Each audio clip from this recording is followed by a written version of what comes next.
Hi and welcome to the Journalism Salute. I'm Mark Simon. In each episode, we'll talk to or about an interesting person or organization related to journalism.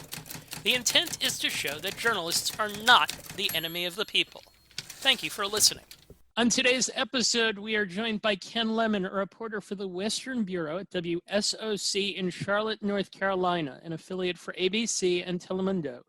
Ken is also the Vice President for Broadcast and the Chairman of the Black Male Media Project for the National Association of Black Journalists, NABJ.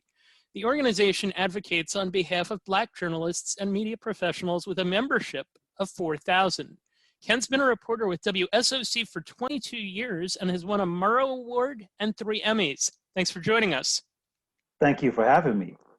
All right, so I just gave a short description of your background. Can you give us a little bit of a longer one? I'll get to the NABJ in a moment, but first, can you just tell us about your history as a reporter, which I understand began when you were 13 years old? There was a magazine in my town for kids to write and produce stories, and I joined it, and it was about a couple of months long, and I had an article published in that at 13 years old. And so that counts. Yeah, it counts. It counts. But I've been in and out of journalism for a while. I was in high school. I had my own radio show that the local radio station let me put on about, my high school. And then, I ended up in this business after college as an editor first, and then becoming a reporter, the editor, the guys behind the scenes who, put together the videos that we see on the air, and then basically talking to my folks about becoming a reporter. And so funny, I showed up, several days in a suit, in a tie, and what have you. And if you've ever seen an editor in a newsroom, they look like the guy you'd see in a park on a hot day. Nobody really dresses up because you're not on air. But I said, I'm going to walk into that office and I'm going to ask for a reporting job, and I want the news director to see me as a reporter, not as an editor. And I went out and I learned from one of the reporters out in the field who let me tag him. And 6 months later, I applied for it and got a job as a reporter. And over a period of time, can you give us an example of the kinds of stories that you do? A little bit of everything. I did a lot of crime reporting in my first job. My first job was in Myrtle Beach, South Carolina. And ironically, because it's the number 2 tobacco producing county in the world, I did a lot of agriculture stories. So we did drought stories, and we did, farming, and then we also did some crime. I've done a lot of court as well. And so it is everything. One of the things that I do a lot here that I'm known for a lot is just working hurricanes. I started working on the coast, and we're about 4 hours away from the coast now. So when the hurricanes hit the coast, I usually go because I'm familiar with the coast, and because I've done a lot of hurricanes. I mean, a lot of them, and work some of the bigger ones as well. And they're interesting. They're hard work. They're really hard work. I was going to say, don't you get scared? You know what? I remember one hurricane, I did get scared. I was out working and there wasn't much to it. And we were out on the beach, and I stopped to interview this one guy who just happened to be out. As I'm doing the interview, facing him was woof, this piece of something off of a house flew right by my head. And we turned and watched it, and it never hit the ground. It went like we were a block away from the beach, and it went straight into the water. And at that point, we were like, okay, this is serious. And so we stepped in. I went in on the tail end of Katrina, thank goodness, because we didn't go when Katrina happened. We went afterwards. That was probably the most remarkable, the most impactful hurricane I'd ever seen. And we spent a lot of time in the Mississippi coastline, just east of Louisiana, where a lot of people from the Charlotte area were working. And I'd never seen devastation like that ever. I mean, anywhere. It was just unbelievable. And it was unbelievable to the point that I remember after it was over, my photographer and we didn't work together afterwards. And we met up and we're like, I was like, I'm always talking about that. And he's like, I'm always.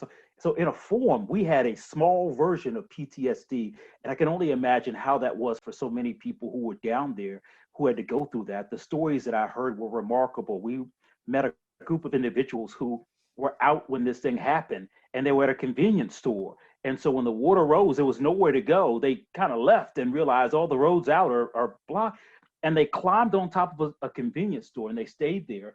I met a guy who was a security at a Biloxi hotel, the hotel that tipped on its side and was on the highway. I don't know if you remember that one. And he told the story about going home. And he went home after the hurricane, a few blocks away from the coast, and the water started to rise. And it rose to the point that his neighbors' houses that weren't elevated were underwater. So they came over to his house. And it rose in his house on the first level so much that they went up to the second floor. And it rose so much in the second floor that they went up into the attic. And it started to rise in the attic, and they were working on trying to get out through the roof, really literally trying to peel pieces of the roof apart when it stopped and began receding. As interesting as that story was, the look on his face when he told me that story told me everything about the impact that this storm had on him as an individual. And he lived in one of these neighborhoods that we drove around where there were X's on almost every door there, meaning that somebody died inside. And that was really probably the most impactful hurricane I'd covered. All right, so let's get to some stories that I think are a little safer. How do you come up with some of your story ideas? A series of things, and everything changed. You know, when I first did this, you got on the phone and you called the fire department, police department, and everyone. In the first thing in the morning, you went down to the police station, you picked up reports, drove around with a scanner in your car. I tell people nowadays, one of the things I do is I'm on Facebook. People tell you the truth in Facebook. If anything is impacting somebody's life, ironically, it exists. And there are a lot of community groups where we actually go and get news. So, you know, a small town may have a one man's junk or what have you, and people will talk about, you know, the kid that went missing around the corner that you might not hear immediately in reports or anywhere else, but people are talking about in the neighborhood. Some of that comes from that. The other is, you know, keeping in contact with individuals who are, you know, who understand what's happening. So people in city council, people in county government, people who make the decisions that impact people's lives, keeping up with police, keeping up with courts, and, you know, and getting into the flow of things. And once you're in that flow, you know, the pipeline of stories and the opportunity for stories are there. So that includes a hodgepodge of things. And we're always looking for the story about people first and foremost. And speaking of that, you told me a story off air about a baseball situation that took place that you did a TV feature on recently. It was a fascinating story. Just articulate for us on that one how it came to be and what the story was.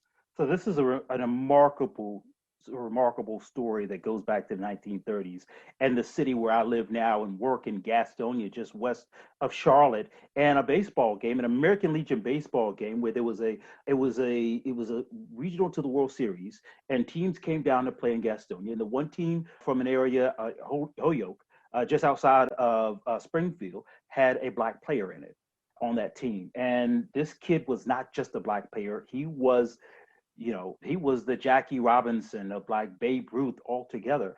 And at that time, there was still a lot of racism, a lot of very overt racism. The teams basically came and told the team from Springfield, Massachusetts, hey, look, you can take the field, but your black player can't. And there have been threats. And we're hearing something from the KKK, and they may show up.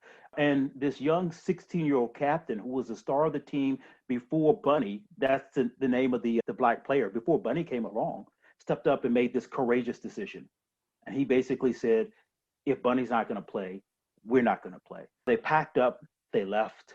They went back to Springfield. They implored the American Legion to take a stand against racism. They didn't do it. And so they basically, forfeited all of their wins. This team did for taking this courageous stand. And for the longest, nobody knew about this story, this situation. The young man who was young at that time, Tony King, who made that call back then, the young white guy who stood up for his black teammate, said nothing until about 2003 when they erected this monument in Springfield, in this area there. After that, the word got around and somebody wrote a book, a children's book called A Home Run for Bunny. And that book made it to the mayor of Gastonia at the time in 2015. And the mayor's like, I knew nothing about this. Now, this courageous stand was literally wiped into oblivion. Nobody knew anything. There wasn't a record of it. There was nothing there. I went into the American Legion sort of Hall of Fame or area where they keep all their artifacts here. And there's nothing there but that one book, Home Run for Bunny. So This was a team who took that step and literally got wiped off the map until this came back. And so the city of Gastonia then held reconciliation games. They held games here in Gastonia and then up in Massachusetts to kind of make up for what happened there. And I got the opportunity through our partnership to hear from Tony King, guy who was 16 at that time, who made that decision. He was unfortunately at a soldier's home in the town where we had 76 people die of COVID. He was one of the 76 in that soldier's home that died of COVID. And the story just got richer from there because I talked to his daughter, his niece, who she said, she got drawn in. And once this thing became big, they would make trips around to the local schools and talk to kids, and she would go with them. And she asked once, she said, why'd you go so long without telling anybody what you did? And he said, I didn't think it was big. It was just the right thing to do. It was just the right thing to do. And so we're working now on trying to do something a little more with that, with the author, Home Run for Bunny, and with the niece, and with this incredibly rich story about somebody taking a stand at a time when it was so easy for so many people to just go, we'll just look the other way and keep going and act like it didn't happen. Yep. Yeah. And it's a terrific story. I saw you sent it to me. I got to watch it. I will put it in the show notes. That takes us to now. And your station just aired a special 1-hour show that you put together, Conversations with 5 Black Men. These people ranged in age from 17 to 62. You had a student, a chef, a therapist, a tech VP, and a pastor.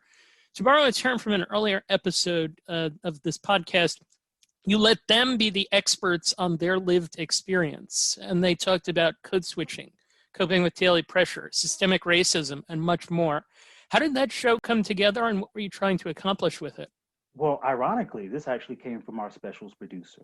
It's a white female, and we talked about this afterwards, and I really thanked her for it. And she came to me and she said, we've been talking about doing this for a while, and I think we need to do it. And we sat down and we did this interview back in October. And I've always done, if you don't know anything about TV, the stories basically are a minute 20 maximum on a daily basis. And sometimes you get a special, and those specials get up to 2 minutes and maybe 3 minutes. And we thought about doing a 2-part series, maybe a total of 6 minutes of total TV time. And she says during that, this is going to be a 1-hour special. And I thought, yeah, right, okay. And these guys opened up and they told me everything. They told me how they felt. They told me how they were impacted. They told me those life-changing moments. One of them revealed he attempted suicide 3 times in college because of pressures of racism. He was an athlete and a scholar, at University of North Carolina, Chapel Hill, playing football there, and he felt the pressure to be perfect so that circumstances were always available for other Black men who followed him, and that moved him. And he eventually became a mental health specialist. And they just kept getting richer and richer. And the senior VP of a tech company, there are very few Black senior people in tech companies, Black people, let alone a senior VP, and talking about being the only person there, and how he handles that, and how he advises his son. And we did a 1-hour special that aired for the first time a week and a day ago, and the response was phenomenal. We coupled that not only with just their stories and their experiences. They talked a little bit near the end about change and what change should be. And then we also coupled that with a challenge, a 21-day challenge. That challenge was to become a change agent, to fight against inequity and racism. And so it wasn't just hearing these voices that one needed to be heard to be validated, but it was also about giving people the tools to understand, if you believe this is wrong, here's how you can change it. And so it was a discussion coupled with action. And we're now talking about expanding that. As a matter of fact, we got a meeting in a couple of days to talk about expanding that and doing more. Yeah. One of the more interesting people on the show was 17-year-old Ramon Curry, who was captured in a viral video during a protest in which an older man got in his face and told him, find a better way, rather than going after police. And I saw another piece about him and was surprised to learn he wants to be a police officer.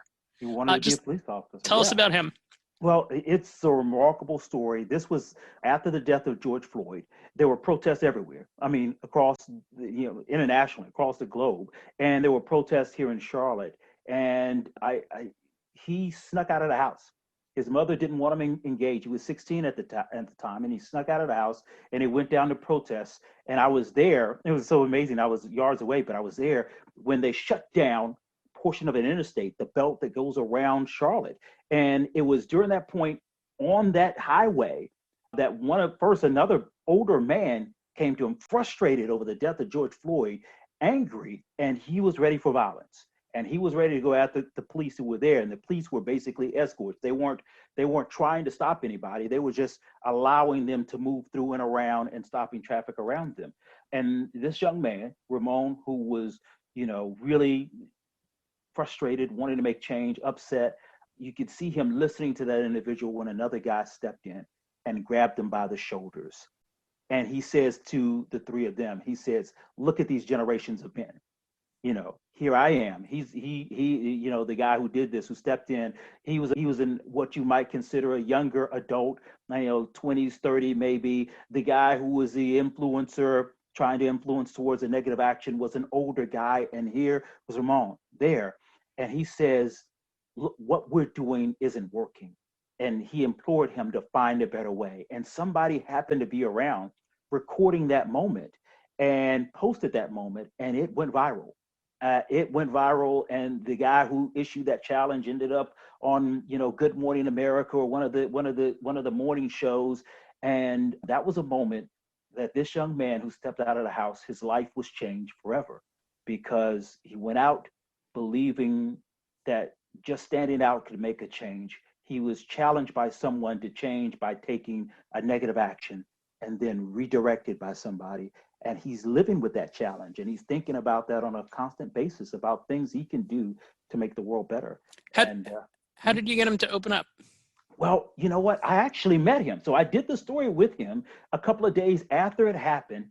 And then, him and his mother, I had a chance to speak with him a few times, and I invited him on because I really wanted him to be there. And I think what we did when he opened up in that moment was it was an atmosphere. We wanted to create a safe place for these guys to talk and to be authentic and to really share. And it was being there. It was allowing them to speak. When we do normal news, my interviews are 5 minutes long. So it was me sitting there being able to say for 2 hours, "Tell me what you think," and listening. And also, the thing you didn't hear is me sometimes sharing my own experiences. At one point, I asked the guys a series of questions. Have you ever had, somebody, look at you as though you're threatening the minute you stepped on an elevator, walk across the street rather than walk by you? And I said, with all those questions, all 5 of you raised your hand, and my hand went up every time too, because I experienced those same things. Being authentic with them also helped to get them to talk to us. Well, I was going to ask, what challenges, I want to segue to NABJ, but just to kind of put a bow on this, what challenges do you face in your job as a Black reporter? There are always challenges. The one challenge is people who perceive that, that you have a bias, that your race plays a role. And my job is to find facts and present them, to find ideas and other people's opinions and present them. That's one thing. It's always difficult. You can tell when people don't quite trust you, and they'll show you that on the street quite obviously. And my goal is really kind of different than what you might otherwise expect. My goal is still to get truth from them, regardless as to how people feel about me. And in that strange sense, for years, it's working not to be the story. The first rule of journalism: don't be the story, report the story, don't be it. And so it is working to get those ideas included into what you do, regardless. Yeah. Okay, so let's segue to your work with the NABJ, where you're the vice president for broadcast. What does the VP for broadcast do? Well, the VP for broadcast represents our members and people who are in the broadcast field, Black journalists who are in the broadcast field, and that means doing a lot of things. This year, or this past year, it really changed. So with COVID, it was a lot of talking to individuals and understanding how COVID was impacting the industry, how it was shifting, how it was moving, preparing. There were times when, for a lot of our GMs were telling me that, revenue was under, and we really believed that a mass exodus or job loss was coming because people weren't buying ad sales. Your restaurant can't open. You're not going to buy an ad sale. So we did that, and working to also make sure that those journalists are covered and protected. One of the things that we did is start. I began with the initial discussions with a couple of other board members about beginning a fund that we can help give money to journalists who are suffering. And many journalists lost their jobs, furloughed, freelancers lost opportunities, weren't able to go back to work. Even people who work PR, which is another arm of what NABJ does, found that their opportunities dried up because of COVID.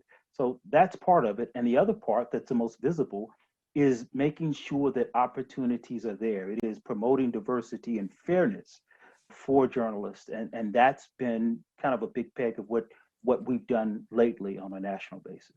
What is the state of TV newsrooms when it comes to hiring black journalists, both on air and off air? It depends on where you are. Some of them do it well, and we like to highlight it. Some of them really, more than doing it on the air, our biggest concern is who's in the decision-making positions, who's hiring, who's deciding what stories are on today. And those are some of the bigger complaints that we get, is that stories from certain communities won't make the air, won't be considered. We're most interested in those areas and making sure there are people there. And some places do a great job at building a pipeline. NBC just committed to a mass improvement in minority leadership and is working towards that. And then other places have to do more, need to do more, and are lacking in representation.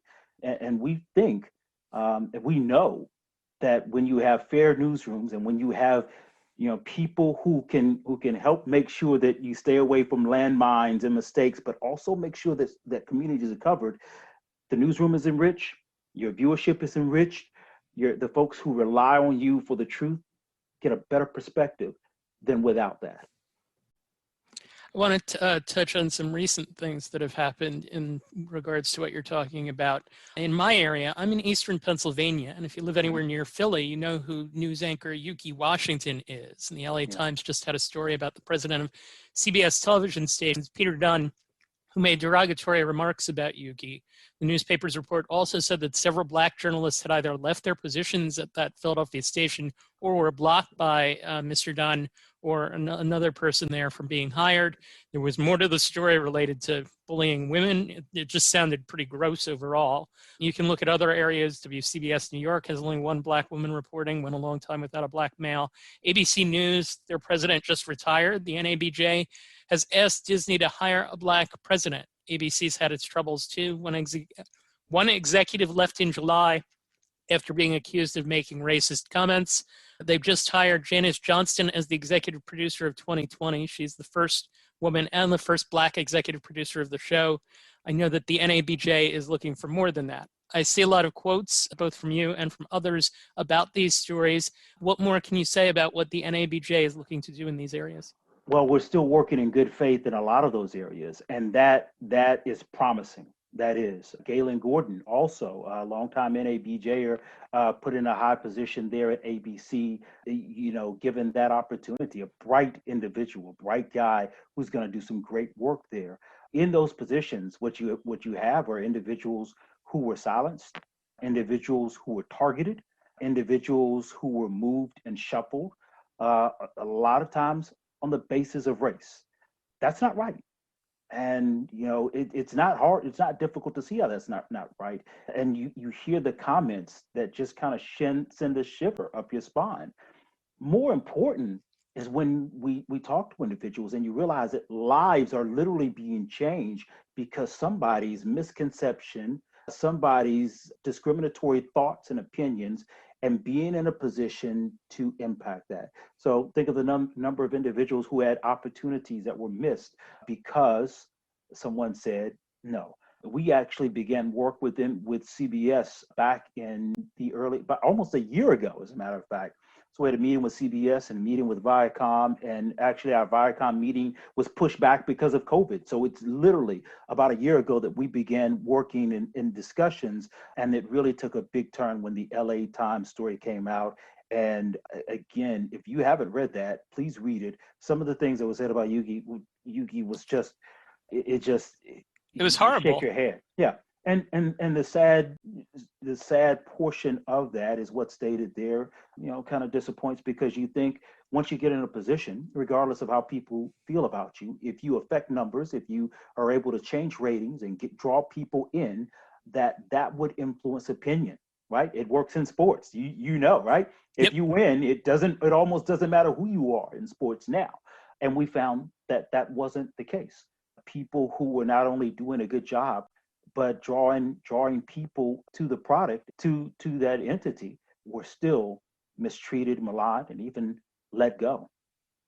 And you're also working on another project that I became familiar with in the last week. What is the Blackmail Media Project? The Blackmail Media Project was started about 5 years ago, and by the president of NABJ at that time. And it does just a few things. Number one, it works within newsrooms, really looking at black males and trying to pull black males in. So it works on professional development, networking, and mentorship. As a matter of fact, I have a couple of mentors through the Blackmail Media Project that I'm working with directly. It also works on the accurate portrayal of the contributions of black men to their community, which oftentimes gets missed.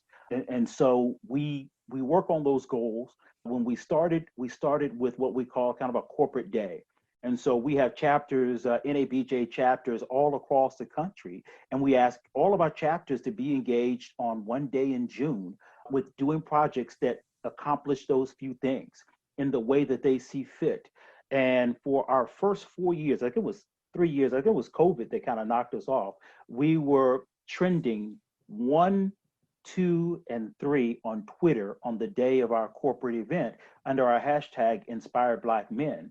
And it was just a great opportunity to get rich images out. And so there were people who were doing things like one group of individuals in Baltimore brought in a bunch of young black men into newsrooms, into a radio station. One actually got to do the weather at one station there. We were out working with people in the community. And in the Charlotte area, we went out and we fed the homeless. A bunch of black men got together. We went out and we fed the homeless. And then we came together and we talked about what does coverage look like, and what are those rich stories that are missing, and who are those people who are making an impact, and what are the ways that we can help build on gains that we've made. And so we've had cities, LA, New York, Milwaukee, Wisconsin, Dallas, in Miami, an NBA player and a rapper were celebrated for the work that they did there as part of their engagement. But it's really taken the opportunity to use that collective voice to celebrate black men, to make sure the world understands exactly what it is black men bring to the table, and also to help build a coalition that will support black men in journalism, be that print, be that broadcast, be it digital, be it even in PR. So I've asked this on a few shows recently, and I ask it to you too. And it's not just necessarily representing me, but it represents the broader swath. What can I, 46-year-old white male living in the mid-Atlantic, do to help your causes? Well, one of the things that you can do is you can still become a member of NABJ. When you're speaking of NABJ, you can still become a member of NABJ. You can engage in the dialogue. You can help contribute to not only some of the funds that help send our students to college and provide opportunities for them to learn and to grow and to develop, but you can also be a part of the greater discussion and the learning process. So we have training that goes on year round for our members. We've jumped in the clubhouse here in a big way. A lot of our training is now virtual. That means the opportunity to be engaged now no longer requires MapQuest or a GPS to be there. You can literally attend a meeting in New York from LA or what have you, much the same way that people are working from home now. So it is being engaged in that way. And from a greater perspective, and some of the work that we've done with the discussion with Black Men is really being a part of that conversation, that dialogue, that open dialogue with other individuals, with an empathetic ear and looking for an opportunity to help one another. And what we find a lot of times is, particularly lately, the biggest fear and the biggest concern is that there's so many barriers between people, factions that are built, and people rarely stop and look at the other side as another individual with an opposing thought or idea, as much as an opponent who, their job is to take out with all costs. And so those are the ways that you can help. And certainly it's something that can't be done one person on their own. I always ask this as well. Can you tell us about the president of the NABJ and the other VPs? I can, but let me say something. You go. One person on their own, one person makes a big difference. And the biggest thing that we do is we wait to do it collectively. We wait for other people. And the way that groupthink works oftentimes is we're waiting for the group to tell us where to go, to tell us what to do.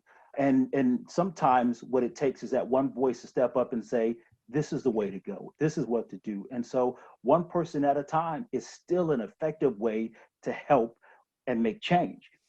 So NABJ, you asked me about the structure. Our president, Dorothy Tucker, who works works out of Chicago and is a investigative reporter, been around for a very long time and done a great job. We have our VP of Digital, Roland Martin, a name that you know, political consultant, an analyst, and has his own show also that he's doing digitally. Kathy Cheney is our VP of Print, also Chicago journalist, print journalist with also a background in radio.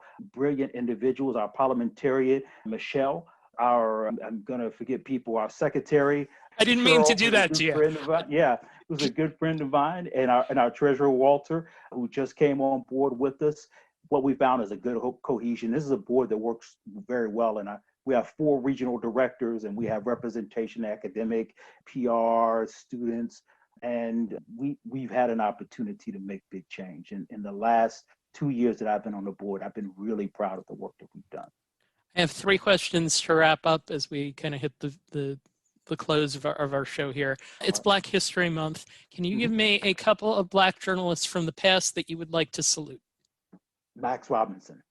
Max Robinson was a correspondent for ABC News, and he's also one of the NABJ founders.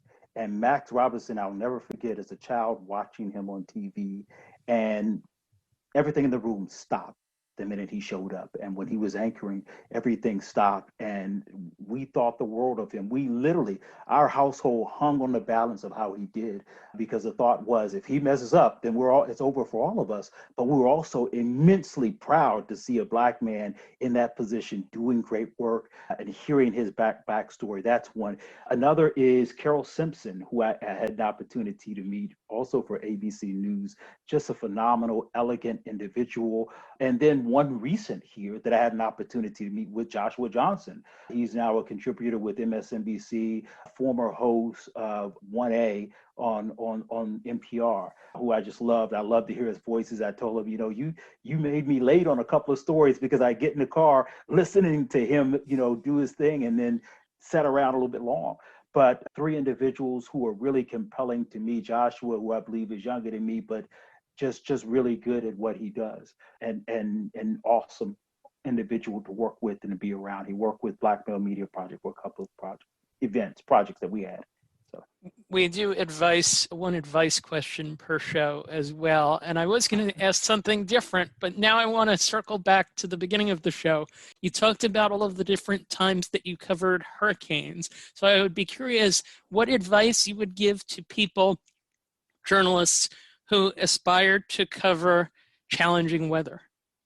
Socks, lots of socks. There's nothing in the world more dreadful than wet socks and run out of wet socks. During Hurricane Sandy, I ran out of dry socks, and I would advise them to be ready to work. When I did it, the first time I did it for WSOC was a little bit different. When you do it down on the coast, everybody's covering weather. When you do it WSOC, you go down. There's a lot of work involved. Things change moment by moment. Getting to know people who can share information with you is different, because not all of them are the people that you communicate with on a daily basis. So stopping in and making those contacts with them, but enjoy it. get out there and be in it, and try your best to enjoy it, and try never to forget the human end of it.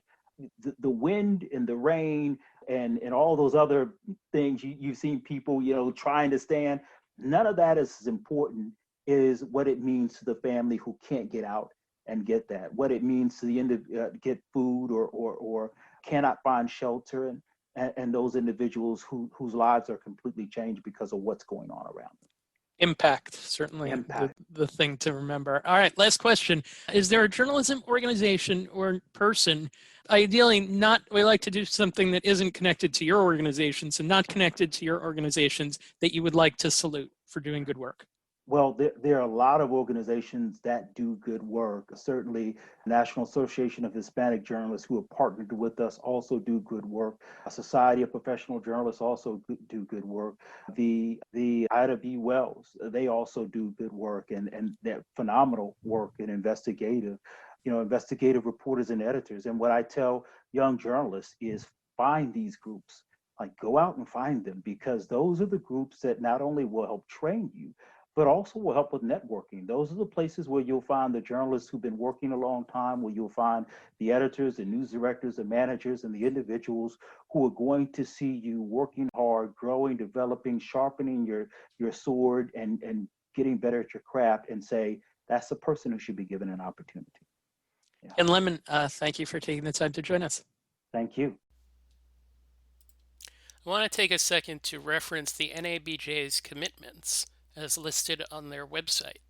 The NABJ is committed to strengthening ties among Black journalists, student journalists, journalism educators, and media professionals, to sensitizing all media to the importance in the workplace for Black journalists, to expanding job opportunities and recruiting activities for veteran, young, and aspiring Black journalists and media professionals while providing continued professional development and training, to increasing the number of Black journalists and media professionals in management positions and encouraging Black journalists to become entrepreneurs, to fostering an exemplary group of professionals that honors excellence and outstanding achievement by Black journalists and outstanding achievement in the media as a whole, particularly when it comes to providing balanced coverage of the Black community and society at large, to working with high schools and colleges to identify and encourage Black students to become journalists and communicators, and to diversify faculties and related curriculum, and to provide informational, educational, and training services